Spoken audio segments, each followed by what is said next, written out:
평양에 있었던 언덕교회 얘기를 하겠습니다. 우리 선교사님들이 우리나라에 들어오시면은 대부분 언덕 위에다가 그렇게 집을 짓고 예배당을 그렇게 지었습니다.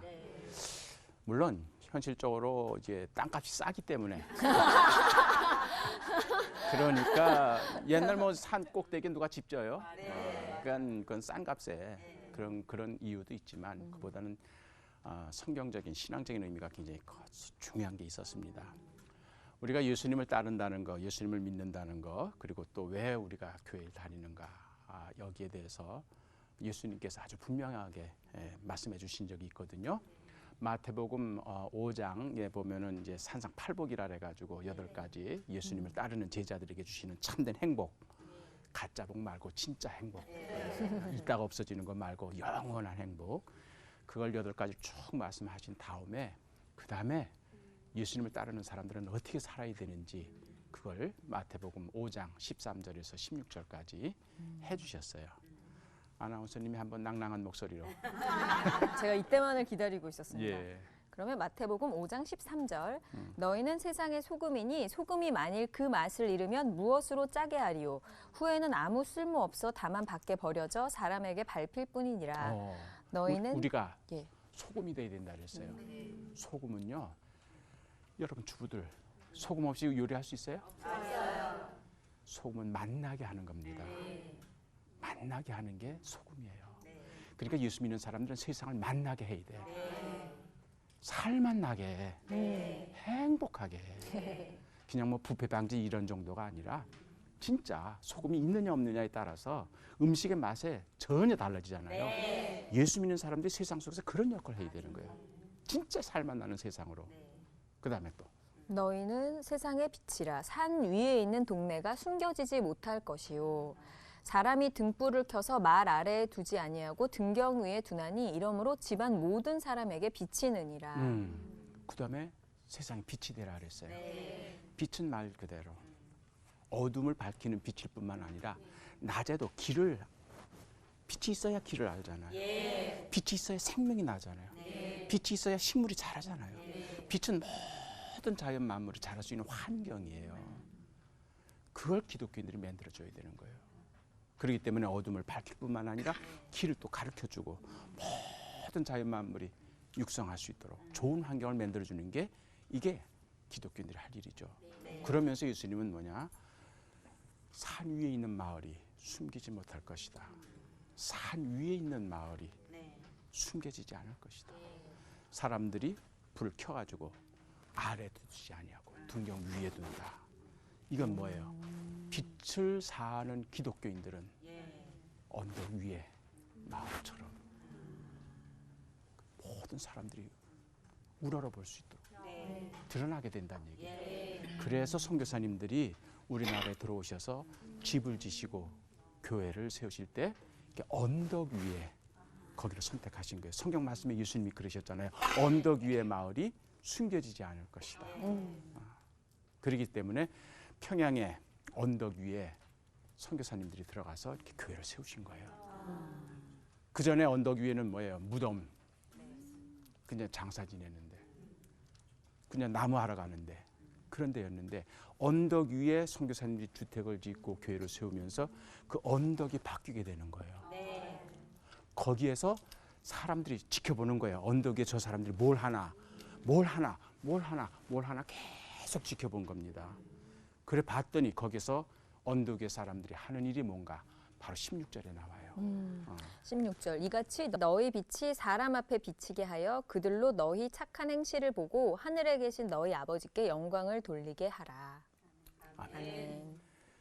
그들은 누구예요? 예수 믿지 않은 사람들이에요.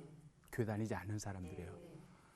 너희의 착한 행실을 보고, 너희는 교인들이에요. 예수 믿는 사람들이에요. 예수 믿는 사람들의 착한 행실을 보고 믿지 않는 저 사람들이 하나님 아버지께 영광을 돌리게 하라. 그거예요. 우리가 예수를 믿는 이유는, 교회 다니는 이유는 교회 안에서만 뭐 하나님께 영광 뭐 이렇게 박수 치는 거 그거 아니야.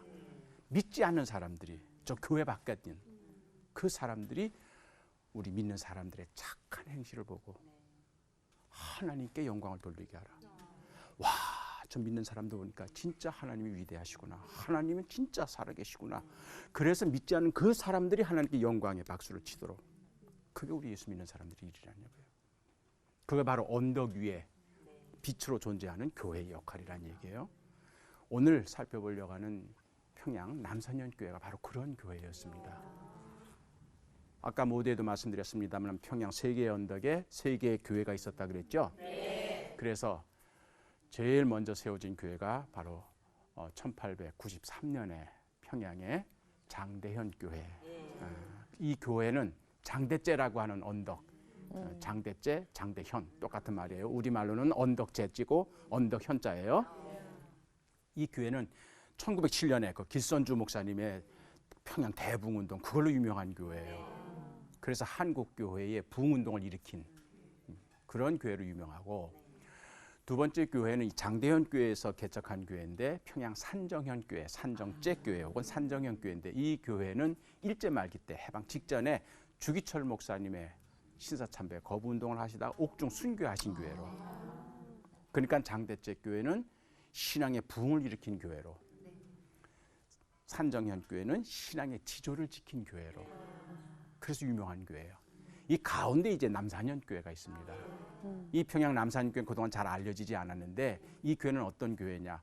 우리 민족 독립운동에 제일 앞장서서, 그래서 3.1운동 때, 그 다음에 1920년대, 30년대, 일제 말기 때 끊임없이 이 민족의 독립운동 그리고 민족운동에 참여하는 그런 목회자들, 교인들로 유명한 교회가 된 거예요. 그래서 그 교회를 보고 평양 사람들이, 야, 우리도 겁이 나서 숨는데 저 예수 믿는 사람들은 나라와 민족을 구하기 위하여 저렇게 앞장서서 십자가를 지고 가는 그 모습을 보면서 그 교회를 보고, 야, 진짜 잘한다. 그런 교회가 바로 남산현 교회예요. 그래서 오늘은 이 남산현 교회 얘기를 한번 나눠볼까 합니다. 어느 마을이나 어느 도시나 다 남산이 있잖아요. 남산. 제가 충주 남산 초등학교 출신이에요. 충주에도 남산이 있는 거, 서울에만 남산이 있는 거. 다 남산 있어요. 뭐 남산은 무슨 년이야? 주산이란 말이야. 서울에도 남산 있잖아요. 네. 그게 항상 주산이야. 제일 중심이야. 그래서 이 평양 남산에 이제 그 교회가 설립이 되는데, 평양은 기독교 복음이 들어가기 전까지만 해도 뭐로 유명했을까? 평양 하면 뭐로 유명할 것 같아요? 냉면. 그거 또 만두. 그저 먹는 것만 생각하네. 평양? 옛날에 속담에 이런 게 있어요. 평양 감사도. 그건 뭐냐면은 평양 감사가 최고. 너 뭐 할래? 평양 감사. 평양 감사. 왜? 거기는 먹을 것도 많고 즐길 것도 많고, 더군다나 남자 관리들이 제일 좋아하는 거 뭐? 기생. 맞아. 그러니까 평양은 색향이라 그랬어요. 그러니까 이제 전라 감사하게 되면은 돈이 많이 들어오고, 평양 감사하게 되면은 이건 즐기고, 거기는 뭐 한강 이북에서는 왕이니까. 그만큼 평양이 타락한 도시. 더군다나 평양은 기독교 복음에 대해서 아주 부정적이었어요. 왜냐하면 1866년에 그 제너럴 셔먼호 사건이라는 게 있었어요. 그래서 그 미국 무역선이 대동강까지 들어와서 조선 정부에 개항을 하자, 문호를 개방하라. 그때는 바로 대원군 시절에 병인 교난이 일어나고 병인 양요가 일어나고 프랑스 함대가 강화도에 침략을 해서 우리 정부가 그냥 외세에 대해서 엄청나게 신경이 날카로울 때거든요. 이때 미국 무역선이 대동강까지 들어가서 교역을 하자고 얘기한 거예요. 이거는 어떤 의미에서 좀 아나무인격을 막 밀고 들어온 거죠. 근데 그 배에 통역 겸 안내자로 토마스 목사님이 타고 계셨던 거예요. 이분은 영국에서 파견된 중국 선교사인데, 이분이 제너럴 셔먼호의 통역 겸 길 안내자로 동승을 하셨다가 충돌이 벌어지잖아요. 그래서 평양 주민들, 관민들하고 제너럴 셔먼호 사건하고 서로 총격전이 이루어지고, 그래서 제너럴 셔먼호가 다 불타고 그 승무원들이 다 학살된 거예요. 이때 토마스 목사님도 희생되십니다. 어떻게 보면 우리나라 개신교 최초의 순교자라고 할 수도 있죠. 그러나 이 사건을 겪으면서 평양 주민들이 서양 사람들에 대해서 좋은 감정, 나쁜 감정? 나쁜 감정. 아주 좋긴 해. 더군다나 거기에 선교사가 들어갔으니 기독교를 보는 시각이 아주 좋지. 그렇기 때문에 평양은 제일 기독교 복음이 들어가기 어려운 상황인 거예요. 그렇기 때문에 평양은 서울은 이미 1884년부터 이제 선교사님이 들어와서 사역을 시작을 합니다. 10년 동안 평양은 불모지였던 거예요. 거기 들어갈 선교사가 없는 거예요. 그러다가 이제 평양과 의주 사이를 오고 가는 선교사님들, 지난주에 말씀드렸던 소래교회에는 교인이 이미 생겨났잖아요. 근데 평양에는 교인 하나도 생겨나지 않는 거예요. 그러다가 언더우드 선교사님, 아펜젤로 선교사님, 게일 선교사님, 마페 선교사님 이런 분들이 이제 의주하고 평양을 서울 왔다 갔다 하다가 이제 평양에 들렸지만 교인이 하나 없는 거예요. 평양 사람들은 기독교에 대해서 아예 전혀 마음의 문을 닫고 있었던 거죠. 그런 상황에서 1893년부터 이제 장로교 선교부, 감리교 선교부가 이래서는 안 된다. 버려진 땅 평양을 복음화해야 되겠다. 왜냐하면 한강 이북에서는 평양이 중심이거든요. 북한, 지금도 북한의 중심이잖아요. 그러니까 평양을 복음화해야 한반도 북쪽을 복음화할 수 있다. 그래서 마세 선교사하고 윌리엄 제임스 홀 선교사를 파견합니다. 홀 선교사님은 캐나다에서 오신 분이에요. 본래 이제 이분은 캐나다에서 뉴욕으로 유학 와서 이제 의과대학을 공부하셨는데 그때 뉴욕에서 하렘가에서 선교 활동을 하다가 진짜 이쁜 의대생을 만난 거예요. 로제타 셔우드. 이름도 이쁘죠? 네. 근데 이 로제타 셔우드는 여성, 그러니까 1880년대, 90년대 이때 미국 사회에서 여성이 의사가 된다는 거는요. 굉장히 희귀한 거예요. 의사도 귀한데 여자 의사는 더 귀한 거죠. 근데 이분은 평소에 마음속에 내가 의사가 되면 어디 가서 사역할 건가?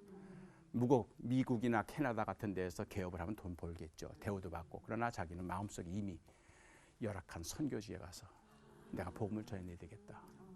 미국이나 카나다는 그래도 여자 의사들이 있어. 그러나 이 아시아에 있는 여러 나라들 가운데는 의사가 없어서 제대로 치료를 받지 못한 거예요. 그때 마침 서울에 활동하고 있었던 스크랜턴이라고 하는 남자 의사 선생님이 계셨는데 이분이 1885년에 들어오시는 분이거든요. 이분이 들어와서 진료 활동을 하다 보니까 제일 문제가 뭐냐? 조선 여자들을 치료할 수가 없는 거예요. 왜 그럴까요? 옛날에 남녀 7세 부동서. 요즘처럼 이렇게 남자 여자가 대단히 더군다나 이 여자들 틈에 남자 혼자 이런 시대는 아니에요. 철저하게. 그러다 보니까 서양에서 남자 의사가 와서 진료는 하는데 여자 환자들이 진료를 안 받는 거예요. 더군다나 눈이 시퍼렇고 말이죠. 코가 삐죽한. 그래서 우리 옛날 할머니들 보기엔 도깨비처럼 생긴. 그럼 미국 의사가 막 이상한 거 갖다가 가슴에 대봐요. 가슴을 이거 어떻게 열어요? 절대 안 열어요. 이거는 밤중에 남편한테만 여는 거고.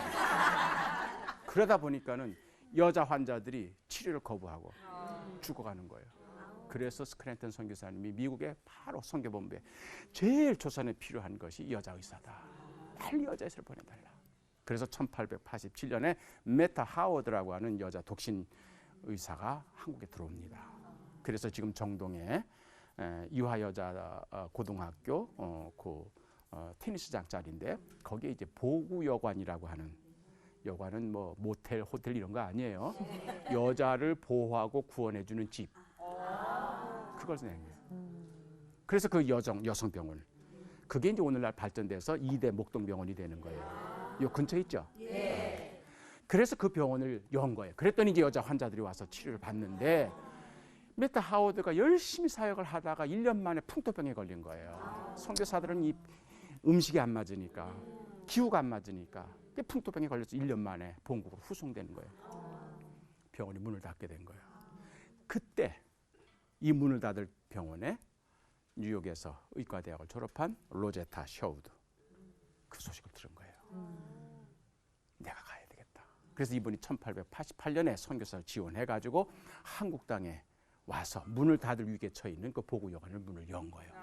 근데 이때 당시에 약혼 상태였습니다. 윌리엄 제임스 홀과 카나다에서 유학 와가지고 같이 만난. 근데 남자친구의 허락도 안 받고 혼자 온 거예요, 여기를. 혼자 와가지고 먼저 시작을 한 거예요, 사역을. 그러면서 편지를 보내요. 나랑 결혼하려면 당신도 서울로 와라. 그래서 남자를 끌어들이는 겁니다. 그렇게 해서 윌리엄 제임스 홀이 한국으로 와서 부부랑 같이 선교 사역을 시작한 거예요. 그래서 처음에는 이제 한국말 배우면서 서울에서 사역을 하고 남편은 이제 시병원에서 남자 병원에서 부인은 여자 병원에서 하는데 아까 말씀드린 1893년에 이제 평양에 선교사를 파송하기로 했잖아요. 선교사를 누굴 파송할까? 목사로 들어가면은 이건 굉장히 저항이 있을 거다. 의사를 보내야 되겠다. 그래서 윌리엄 제임스 홀을 1893년에 파견하는 겁니다. 의사가 들어가니까 평양 사람들이 처음엔 잘 안 와요. 죽을 사람만 오는 거야. 한약 먹어도 안 되고 침 맞아도 안 되고 그치. 이제는 죽을 위기에 처해 있는 환자만 오는 거예요. 근데 그들을 살려내잖아요.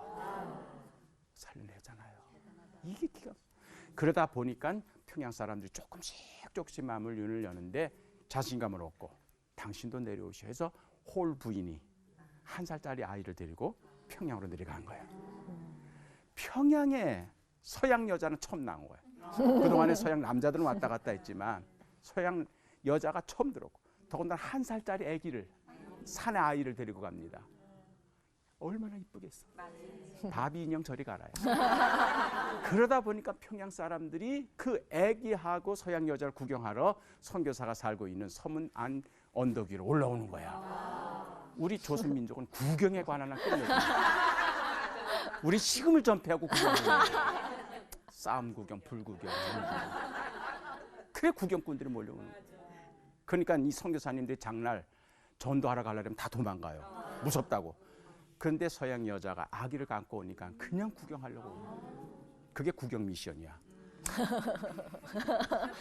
저는 처음에 몰랐어요. GUKYUNG 이런 말이 나와요. 선교사 보고서에 I held a 구경 미션 today 이러더라고요. 그래서 GUKYUNG 내가 모르는 단어네 하고 아마 사전 찾아보다 안 나와. 알고 봤더니 구경 우리말로. 이 선교사님이 초기에 잘했던 겁니다. 왜냐하면은 거리로 내려가면 도망가요. 그런데 사람들이 구경하러 올라와요. 그들에게 집을 오픈하는 겁니다. 어떻게 사는지를 보여주는 거예요. 거실을 보여줘요. 현관을 보여줘요. 침실을 보내줘요. 음식 만드는 주방을 보내줘요. 기도하는 방까지 보여줘요. 그걸 보면서 평양 사람들이 와 깨끗하다. 와 부럽다. 오늘 여러분들이 새롭게 단장한 이걸 보고 와 부럽다. 여기 살면 얼마나 좋을까. 그거를 선교사님들이 보여준 거예요. 우리 예수 믿는 사람들은요 믿지 않는 사람들에게 그런 본을 보여야 돼요. 진짜 이쁜 집, 진짜 아름다운 집, 진짜 아름다운 삶이 무엇인지를. 그러니까 구경꾼들이 막 몰려오는 거. 얼마나 많이 오는지 사람들이 몰려오니까는요.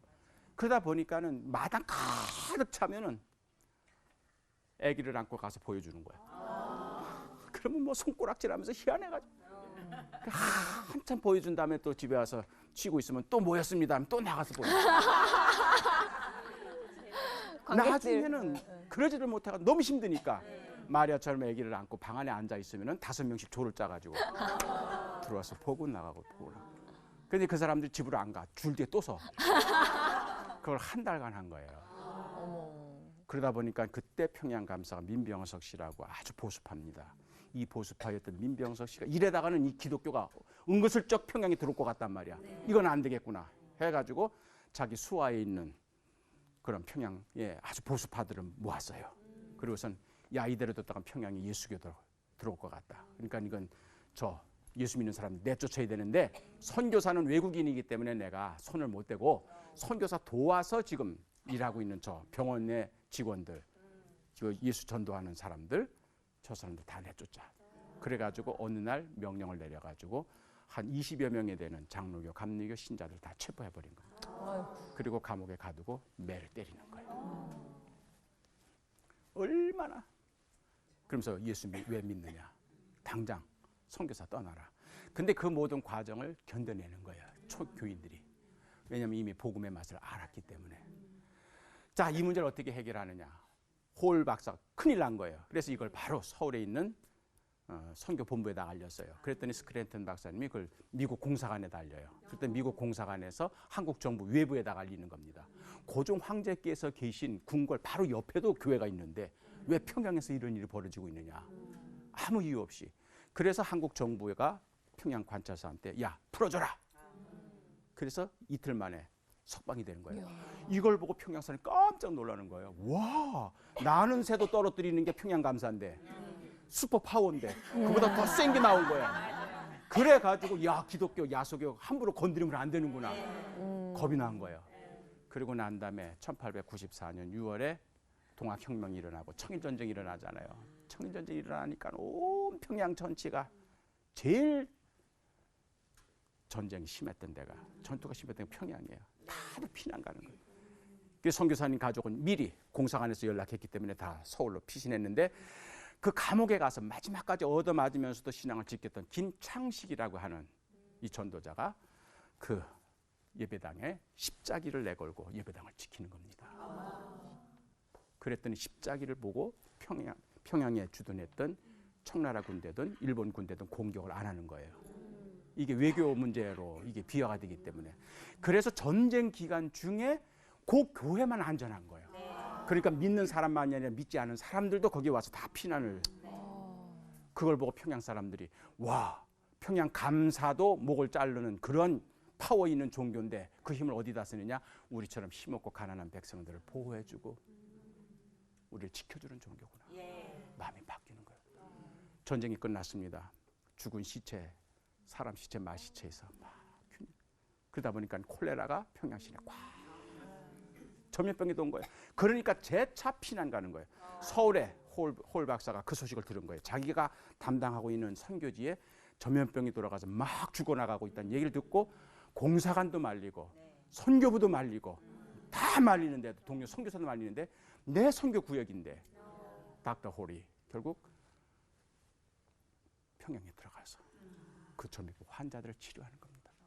그러다가 그 병에 감염이 돼서 그 병으로 1894년 11월에 목숨을 잃어요. 그래서 양화진에 묻힙니다.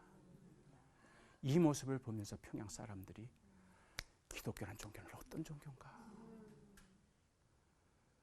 평양 감사를 목을 날릴 수 있는 그런 힘 있는 종교인데 그 힘을 가지고 힘없는 백성들을 보호해줄 뿐만 아니라 이제는 전염병이 들어서 죽어가는 사람들, 자기 동족도 아닌데 모든 사람 다 도망가는데 오히려 거기에 와서 그 사람 치료하다가 자기 목숨을 잃어가요. 이게 뭔가? 이게 기독교구나. 이게 예수교구나. 그래서 깨닫게 된 거예요. 그런 다음에 이제 혼자 됐습니다.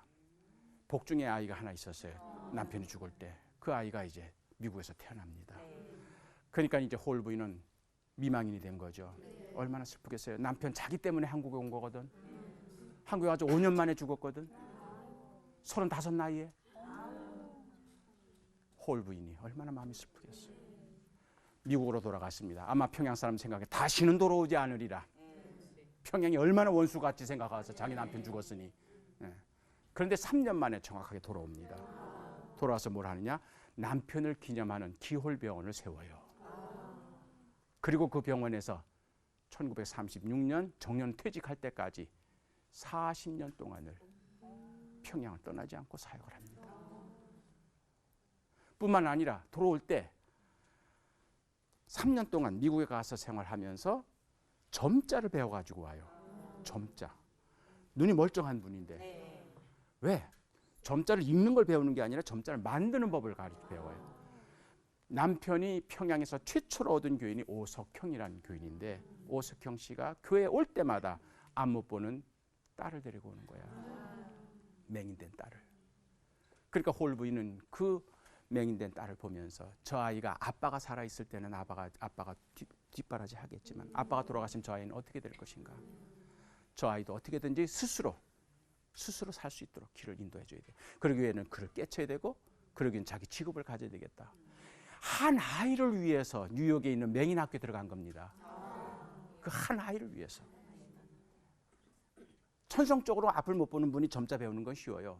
그러나 눈이 멀쩡한 사람이 점자 배우는 거 얼마나 어려운지 몰라요. 그걸 점자를 읽는 걸 아니라 만드는 법을 가르쳐요. 한 아이를 위해서. 그래서 3년 후에 돌아와서 그 아이를 놓고 맹인 교육을 시작한 거예요.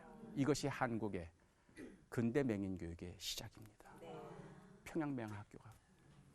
그렇게 해서 이 모습을 보면서 평양 사람들이 감동하게 안 하게. 그래서 이제 그렇게 기독교에 대해서 배척하고 반감이 있었던 평양 사람들이 마음을 열게 되는 겁니다. 그래서 남산형교회가 세정이 시작되는 거예요. 오늘 여기까지.